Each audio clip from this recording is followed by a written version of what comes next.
Hello everyone, in this video I'll be giving you a build guide for a Barbarian Rogue in Baldur's Gate 3. Now this was a request, so I wanted to do this one because there is some interesting synergy between these two classes. Now, you can do a throwing build, but for the purpose of this, I'm not going to do a throwing build. We're going to be focused on finesse weapons because the Barbarian can use those and the Rogue can get their sneak attack criticals off with those. So we're going to go with the Rogue, obviously, to start. So deal extra damage to a foe we have advantage against, so the sneak attack there, really nice. As far as our stats go, there's a couple ways we can build this. I think the most optimal way is pumping up our dexterity and constitution. So trying to get as much dexterity as possible for overall weapon and attack rolls. And then also having a high constitution is nice. We could go higher in our strength. We're just going to leave it like that. Now, there are some options that you could use as there's some nice synergy in this build. So we could take this up to like a certain number there, but you can use Tavern Brawler with strength potions later on to get all those benefits. So we're going to really be focused on dexterity and constitution, making this a less intense build. The reason we're starting with the Rogue is we get extra skill proficiencies for starting as a Rogue. So athletics and acrobatics can be nice for the shove, but also sleight of hand is very useful for the ability to pick locks. So we're going to go through the full level guide here. So starting off with the Rogue, we're going to get level 2 here, which gives us our cunning actions. They're nice to have. The ability to bonus action dash or hide is always nice. And then for our subclass, so two options. I think that the Thief is the best and the Assassin is the second best. The Thief gives us the fast hands bonus action, so having 2 bonus actions works really well with the Barbarian. And resistance to fall damage is fine, but the Assassin gives us advantage on attack rolls against creatures that haven't taken a turn yet. So first turn we're going to be dealing a lot of damage, and any successful attack roll against a surprise creature is a critical hit, so just consistent criticals. And you can restore your action bonus action at start of combat, so that's pretty nice too, being able to get your action bonus action back at the start of battle. But I think for the purposes of this build in particular, we're going to go with the Thief for that extra bonus action, because there's just a lot that brings to the table. So that's it for level 3. At level 4 we do get a feat, but I think it's best to add in the Barbarian at this point. So we get ourselves the Rage bonus action and additional Rage charge and unarmored defense. So you can add our Constitution modifier to our armor class, which it's only a +3 right now, so not too fantastic. It's probably better to wear medium armor throughout most of the game. Danger sense, when things you have advantage on dexterity saving throws against spells, traps, and surfaces. So it's nice to have the dexterity saving throw. It'll prevent you from getting hit with fireball as often, which is nice. Then we also get the reckless attack. Until your next turn, you have advantage on attack rolls, but enemies also have advantage on you. You also get your racial trait there. I'm a drow, so I get darkness, which can be quite useful for this as well. Now at level 3, we get our subclass, and Wild Heart can be a lot of fun. I think the bleed builds with the lion aspects are nice. Wild Magic's too unpredictable, but could be fun if you just want to roleplay it that way. I think that the Berserker has the clear synergy here, as we get the Frenzy, turns your Rage into Frenzy, and you can make an enraged throw or a Frenzied Strike. So these are bonus action attacks, so it's nice. Yeah, the extra bonus action helps out a lot here. So enraged throw or Frenzied Strike, very useful. And yeah, the Berserker is very, very powerful. Now at level 4 we get ourselves our feat finally. Now I think it's best to go here and then take up our dexterity 18. And it's not best to leave your... There's 2 ways we can do this. Alright, so if you're the face of the party, you'll have likely used your hags here on dexterity to take it to another level. And then you can go 2 points into dexterity, give us 20 with a +5 to our dexterity checks.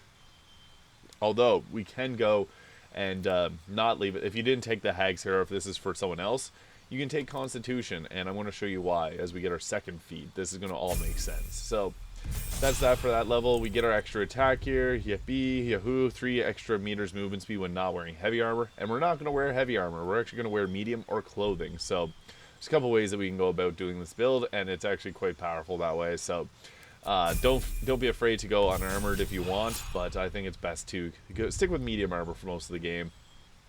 We get our subclass Mindless Rage. So when we're Frenzy, we can't be Charmed, Frightened, or Calm Emotions. No longer ends our rage. So that's really nice, and we get an additional rage charge. So that's pretty much that for that level.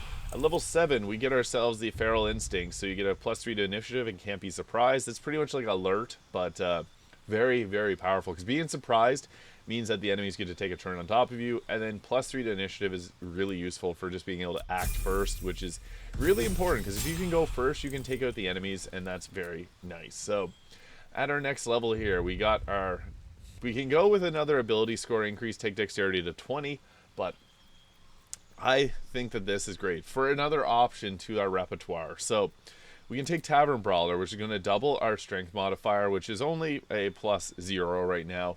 But in Act 3, when you're going to be having this, you're going to get strength potions. So this can turn your Barbarian Rogue into a whole other beast, because it sets your strength to 27. So we're going to take our strength modifier to damage and attack rolls, meaning if we throw, we're never going to miss our throws, which is super powerful.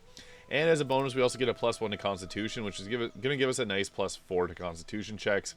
Tavern Brawler is very powerful, but if you don't want to go with the Tavern Brawler, I would recommend the ability improvement to take your dexterity up to 20, because that 20 dexterity is just going to give you another armor class, more initiative, and just more overall attack roll damage and everything else nice. So we want that, but I think Tavern Brawler is nice, even if you're not using these strength potions or strength gauntlets that you can get. And level 9 Berserker Barbarian. This is where we can go two different ways. We can take the extra feat from Rogue, so we can get a third feat. So that's really nice if you just want to take another ability score increase, or if you wanted to take something else. We already got like pseudo alert with the Barbarian, which is one of the feats that I like to take often, but I think that this is best. Taking level 9 Barbarian gives us more health, first and foremost, but then also we get brutal critical. So we're trained to strike swift and true.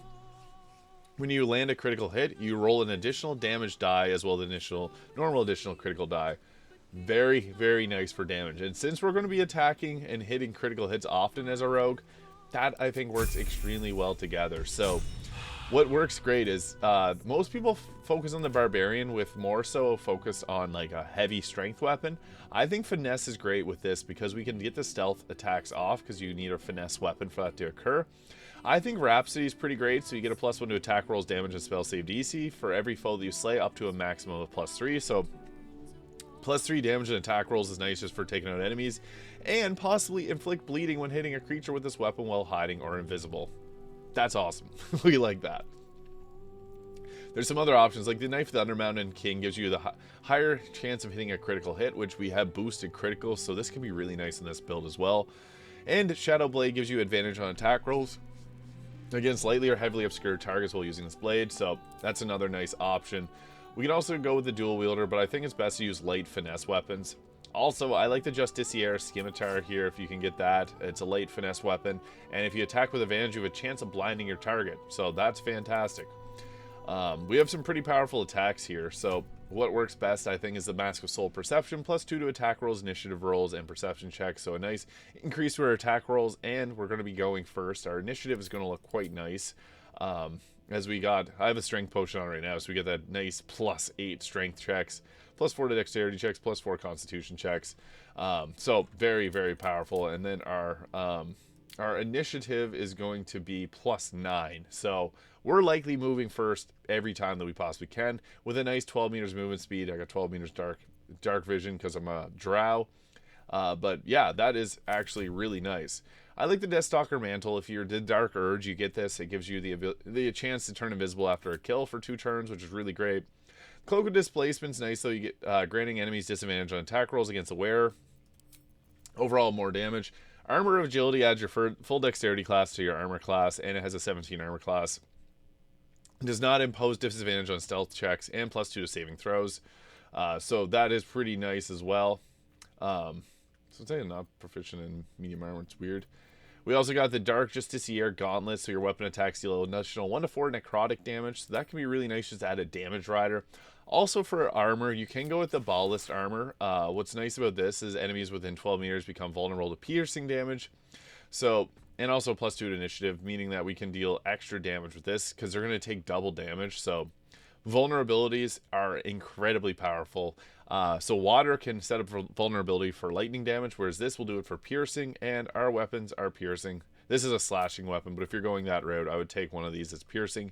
The Steelmaker is also a really nice one with the increased spell save DC on hold person, and that hold person can hold multiple people, which is nice. You got 2 hold people because it's a level 3 version of it, so that is really nice too. There's two different ways you can go about that.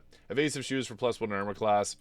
I also like throwing on the Constitution Amulet too, so that's a 153 health, and then also on top of that we could, if you have this Vest of Soul Rejuvenation, that takes our armor class up to 23, so that's really nice, and then gives you plus or 1 to 4 health if you succeed on a saving throw. So there are some other options that are quite nice in terms of your what we can use for defense, but I also like to have the Killer Sweetheart for that guaranteed critical that we're going to get boosted from the Berserker Barbarian, and Ring of Regeneration, giving yourself a little bit extra healing is always nice. I also like Hellfire hand crossbow for the increased damage when hiding or invisible, and we're going to be hiding and invisible often. Alongside this, which will deal additional 1 to 4 piercing damage to burning targets, which will burn with that. So I think this is one of the strongest Barbarian Thief builds, or Barbarian Rogue build guides for Baldur's Gate 3. While it's not the most traditional multi-class, I think that 3 levels of Thief can be very powerful for a variety of different builds. So thank you so much for watching. I hope you found this video useful, and if you did, please hit the subscribe button below, and I'll see you all in the next video.